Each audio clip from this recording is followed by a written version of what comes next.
Ada pertanyaan kecil sini, bolehkah laki-laki berbohong pada istrinya? Ini karena banyak sering terjadi dalam rumah tangga ya. Jawaban beliau umum dulu, ya boleh. Laki-laki boleh berbohong pada istrinya untuk memperbaiki hubungan dan melanggengkan pergaulan di antara keduanya. Digaris bawahi poin ini. Jadi bukan bohong berdusta melakukan maksiat, bukan. Tapi dia di sini maksudnya adalah bagaimana dia melanggengkan hubungan di antara keduanya. Kalau misalnya istrinya sudah mandi, sudah pakai baju bagus gitu kan, menurut istrinya sudah bagus, tapi suaminya nggak suka. Lalu dia tampil depan suami lalu dia mengatakan bagus nggak? Pasal suami bilang enggak, jelek. Nggak mungkin. Oh iya bagus ini. Suka nggak? Suka. Padahal dia nggak suka. Tapi melanggengkan hubungan gimana? Masalah itu ya. Di poin itu. Bukan orang selingkuh kemudian dia bohong. Nggak boleh. Maksiat. Kepada Allah SWT bukan itu. Tapi yang dimaksud seperti itu. Sama juga sebaliknya. Mungkin ibu suaminya tanya. Mungkin suaminya biasa saja. Tapi suaminya kurang percaya diri lalu dia mengatakan, menurut kamu saya ganteng nggak sih? Misal. Tapi ibu tahu dia tidak ganteng. Oh iya ganteng, bahkan paling ganteng di dunia. Bohong. Banyaknya orang lebih ganteng dari dia. Ada bahasa-bahasa itu ya. Kamu laki-laki paling ganteng di dunia. Kamu perempuan paling cantik di dunia. Mana paling cantik ini? Masih banyak orang yang lebih daripada dia. Tapi ini bahasa-bahasa masuk dalam tanda kutip ada kebohongan, tapi untuk melanggengkan hubungan. Sebatas itu. Kata beliau misalnya, suami mengatakan kepadanya, kamu adalah wanita tercantik yang pernah aku lihat. Meskipun kurang kecantikannya. Misalnya, kamu begini dan begitu. Aku berjanji akan memenuhi permintaanmu ini dan itu. Jika Allah memberikan kemudahan untuknya, maka ia akan memberikan permintaan itu. Itu semua ia lakukan dengan maksud untuk melanggengkan cinta dan pergaulan di antara keduanya. Tapi itu di sini digarisbawahi juga ya. Kalau janji itu harus ditepati ya. Makanya teman-teman kalau janji selalu mengatakan insya Allah. Ya. Baik, tolong masain saya makanan ini ya. Insya Allah saya masain besok. Mudah-mudahan saya tidak lupa ya. Jadi kita janji iya, tapi kalau kita lupa pun kita lepas dari masalah hukuman. Ibu misalnya pesan sama suaminya, tolong ya kalau pulang beliin saya bunga ini dan itu. Baiklah insya Allah saya tidak lupa ya.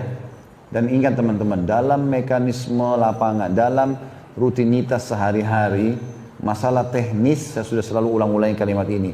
Maafkan, mudahkan. Ibu pesan sesuatu, beliin saya ini ya. Terus dia pulang kita sudah tunggu nih. Mana pesanan saya? Oh subhanallah saya lupa. Udah nggak apa-apa besok ya. Nah, itu baru bagus. Tuh pesanan saya dilupa, pasti ada perempuan lain. Pasti begini dan begitu. Kalau saudara kamu dahulukan, kalau ibu kamu dahulukan, berantemlah gara-gara itu. Padahal sama saja sebenarnya tujuannya, kita marah atau tidak marah, tujuannya supaya itu dipenuhi kan gitu. Daripada kita marah, terus dia nggak mau beliin besoknya, lebih baik kita baik-baik, udahlah nggak apa-apa insya Allah. Karena Allah kita bilang nggak apa-apa, manusia biasa lupa, besok ya, mudah-mudahan nggak lupa, ya. Begitulah, suami juga pulang ke rumah pengen masak, masakannya terus istrinya rupanya lupa masak atau makanan habis dimakan anak-anak. Dia pulang, mana masakannya? Oh subhanallah lupa tadi. Saya rencana sudah mau panasin, saya rencana mau masak lagi nasi tapi lupa. Ya udah nggak apa-apa, yang ada aja. Atau perlu sama-sama lah di dapur ngobrol-ngobrol sambil buat nasi, kan jadi nyaman. Mudahkan saja kalau masalah teknis begitu ya. Karena banyak rumah tangga rusak teman-teman kalau kita telusuri benang pertamanya, pemicu api pertamanya hanya karena tersinggung, hanya karena sensitif. Ini nggak boleh ada dalam rumah tangga ini. Kita berinteraksi dengan manusia, punya perasaan, punya pikiran, punya kesalahan. Nabi Adam alaihissalam, Nabi Adam waktu diciptakan teman-teman, Nabi Adam melihat malaikat. Ya, makanya Allah suruh sujud di depannya. Nabi Adam alaihissalam dimasukkan ke surga oleh Allah Subhanahu Wa Taala. Walaupun khilaf di antara ulama panjang lebar masalah apakah itu surga nanti yang kita huni atau bukan, gitu kan? Tapi yang jelas Nabi Adam alaihissalam tahu. Tapi Nabi Adam dilarang oleh Allah. Jangan kau makan buah ini, pohon ini jangan disentuh. Nabi Adam sudah tahu Tuhannya, bisa melanggar. Bukan kita mengatakan, oh kalau gitu buat salah lah. Tidak. Tapi manusia bisa berbuat salah teman-teman. Tidak ada pasangan yang sempurna. Nggak mungkin. Ya. Nabi Yunus alaihissalam tinggalkan kaumnya sampai Allah hukum dimasukkan di dalam perut ikan paus gitu kan. Dia tidak, menurut kacamatanya atau pandangan Nabi Yunus tidak salah. Kenapa? Karena Nabi Yunus alaihissalam waktu disuruh datang ke wilayah Nainawah, sebuah wilayah di Irak, dakwahi penduduk Nainawa itu. Nabi Yunus salam pergi ke sana. Dan perintah Allah tidak boleh tinggalkan. Semua nabi nggak boleh tinggalkan lokasi dakwanya walaupun harus dibunuh oleh kaumnya sebelum ada perintah Allah. Nabi Yunus salam lihat didakwahi pengikutnya, penduduk Nainawa tidak ada mau dengar, menyembah patung-patung besar, nggak boleh, haram, nggak mau dengar. Nabi Yunus salam hanya berdoa sama Allah, ya Allah mudahkan saya dapat lokasi lain nih, jangan di sini. Tapi Allah belum turunkan wahyu. Nabi Yunus pergi, inisiatif dari dia, bukan niat membangkang sama Allah ya, cuma pergi tinggalkan. Tapi dihitung kesalahan. Kenapa dia tinggalkan tanpa izin? Akhirnya dia naik di atas kapal, niatnya mau cari lokasi dakwah baru loh ini. Karena di situ kaumnya menolak. Maka yang terjadi, Allah SWT buat ombak besar menghantam kapal tersebut. Dan pada saat kapal lagi sudah mau tenggelam, kata kaptennya, kapten kapal ini nggak bisa, harus ada barang-barang dibuang. Dibuang semua barang-barang, masih berat. Harus ada manusia yang dibuang. Lalu mereka mengundilah nama-nama. Al-Quran menceritakan masalah itu, gitu kan?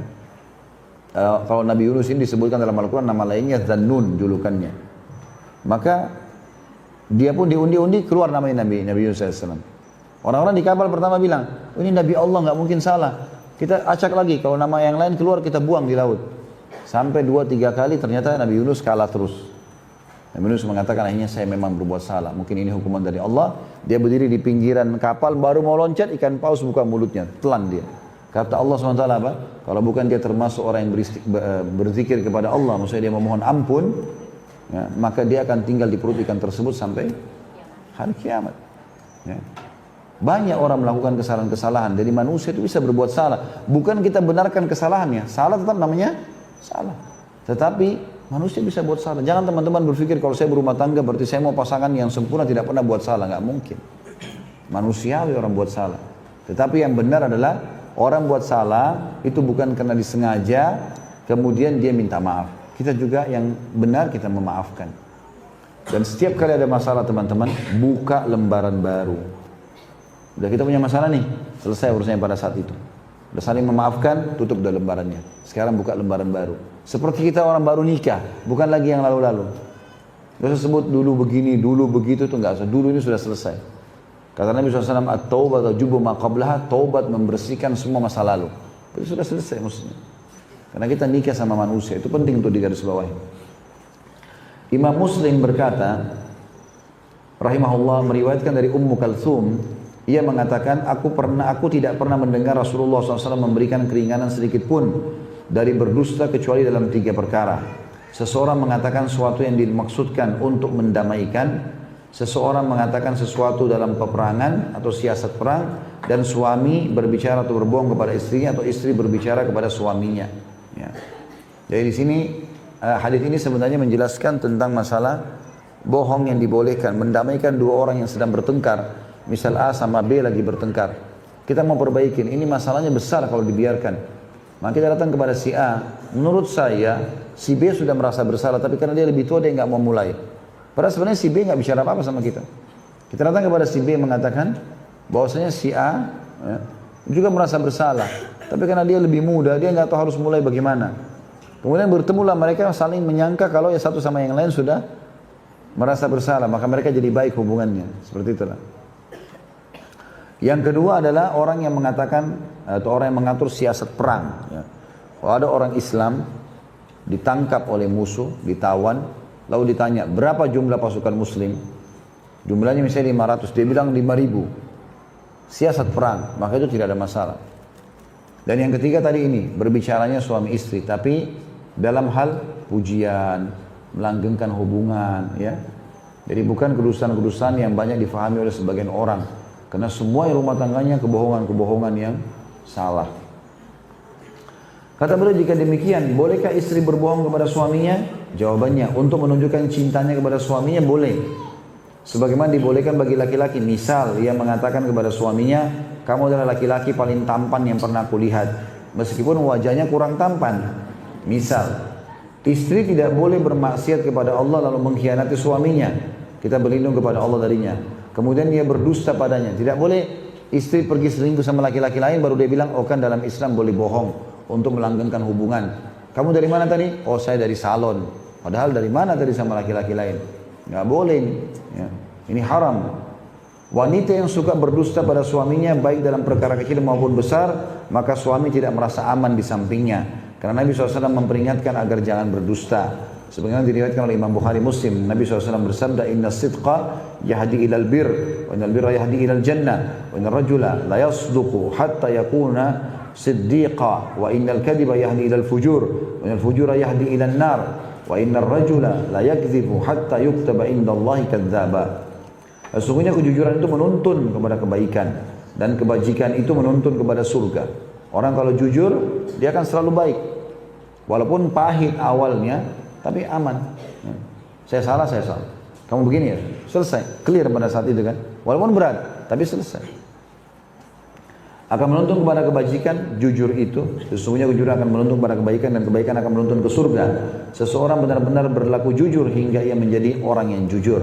Sebaliknya, dusta itu menuntun kepada dosa dan dosa itu akan menuntun ke neraka. Seseorang benar-benar berdusta hingga dicatat di sisi Allah sebagai seorang pendusta. Artinya kalau orang rutin dusta dari bohong ke bohong terus, maka nanti bisa jadi pendusta benar dia. Ya, walaupun dia tidak bermaksud itu. Wanita yang menjadikan dusta sebagai sarana untuk keluar rumah dan berlaku bebas, maka sesungguhnya wanita tersebut berdasarkan hadis tadi menjadi orang yang berdosa. Suami tidak rela bergaul dengan wanita yang berbuat dosa. Kita berlindung kepada Allah darinya. Betapa banyak dosa telah menghancurkan banyak sekali rumah tangga.